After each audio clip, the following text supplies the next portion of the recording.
Hey guys, so I know I haven't been making many YouTube tutorials lately, but I just wanted to explain, what's been happening since I haven't been uploading that much. I have actually, and this is influenced by Quentin Tarantino mainly, I've actually transitioned from using this camcorder, which I've used for my other short films, to using a film camera. And when I say film camera, I mean real film, real celluloid film. And like I said, it was influenced by Quentin Tarantino, and there are many reasons why I've made this transition. And if you're really wondering, well, I might say so at the end of this video, but if you're really wondering why, I recommend you watch some videos of people like Quentin Tarantino, Christopher Nolan, and Martin Scorsese, Steven Spielberg, and other people like that talk about why they have refused to shoot with digital cameras, why they have why they feel like they must shoot on film.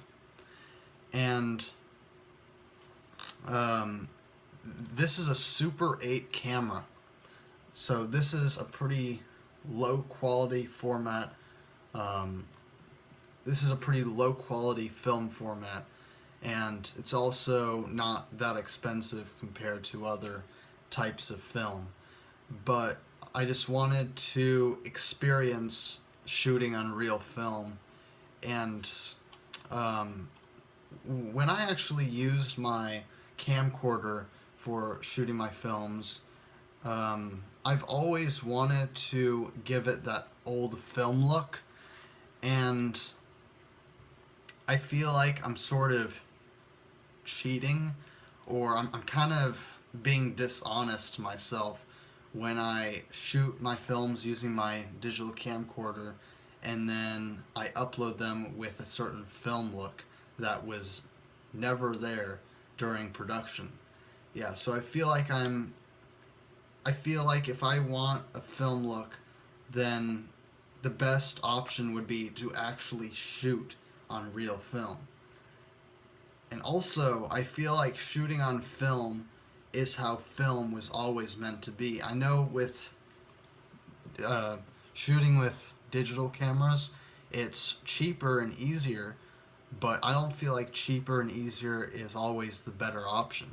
With shooting with film, I feel like it's definitely worth the money. It's definitely worth all all the effort and all of that. And I mean, another thing, you have to get the film processed and everything, which takes even more time before you start editing. So, I mean, all of that, I feel like it's worth it. And I'm actually going to make a product review of this Super 8 camera in a separate video, but I just wanted to explain the fact that I've transitioned to using film.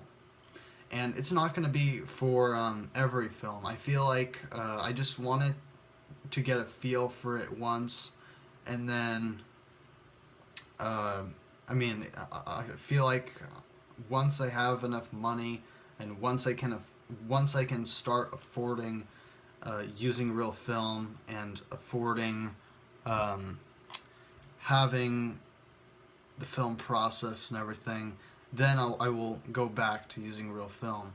But until then, I'm just gonna stick with this. When I say transitioned, I don't mean that this is the only option that I'm going to use from now on. I just mean that I have a preference for shooting on film. But if I have to, I'll stick with my camcorder. So, yeah, that's pretty much it with that news.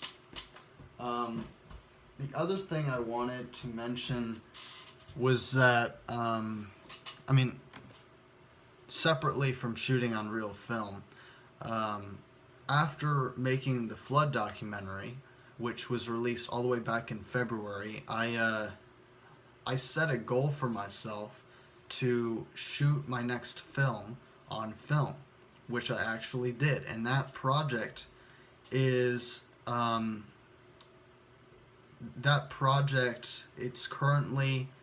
it's kind of in between production and post-production phase. So that means all the production is done. I'm just waiting to get that. I'm just waiting for my film to be developed and scanned and transferred to a hard drive, so then I can start working with the footage. So that film is the film is called The Stynch, and it's called The Stynch for two reasons. First, I'm going to start off by saying that it was mainly influenced by Stanley Kubrick and David Lynch. And if you have seen any of their films, you may know that they have made a kind of warped, disturbing, bizarre films, and both of them definitely have a unique film style. And one of the reasons why I came up with the name The Stynch is I combined their names, Stanley and Lynch, Stanley Kubrick, David Lynch, to create The Stynch. Stanley Lynch, and then I came up with like a new word or whatever called The Stynch. And the second reason why I like that name so much is because when I think of the word The Stynch, even though it's not even a word, I think of something dark and mysterious, like a spider lurking in the darkness is kind of an example. It's kind of dark, hidden, mysterious. I mean, to a lot of people, it's creepy. If you have like arachnophobia or something like that. So I feel like The Stynch is a good name for it for that reason as well. So the film is kind of abstract. I can't really tell you what it's about. Just like David Lynch says when he's asked, what is this film about, what is that film about, he just refuses to answer that question because he thinks it's better for people to keep wondering and dream than to just simply have the answer and know what the film is about.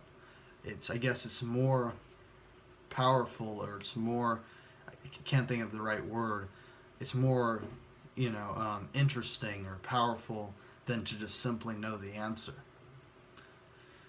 But yeah, that film is going to end up being a black and white silent film, but then later I'm going to actually add in some sound effects. I'm going to record those sound effects with my microphone. And I really don't know when exactly I like sent it to a company to get it processed, developed, scanned, whatever. But I think I might get the film back in like a few weeks. It could even be July, or sorry, June, not July. I saw that on their website that their next scheduled time to like ship, or sorry, their next scheduled time to start developing the films from a bunch of customers is sometime in June.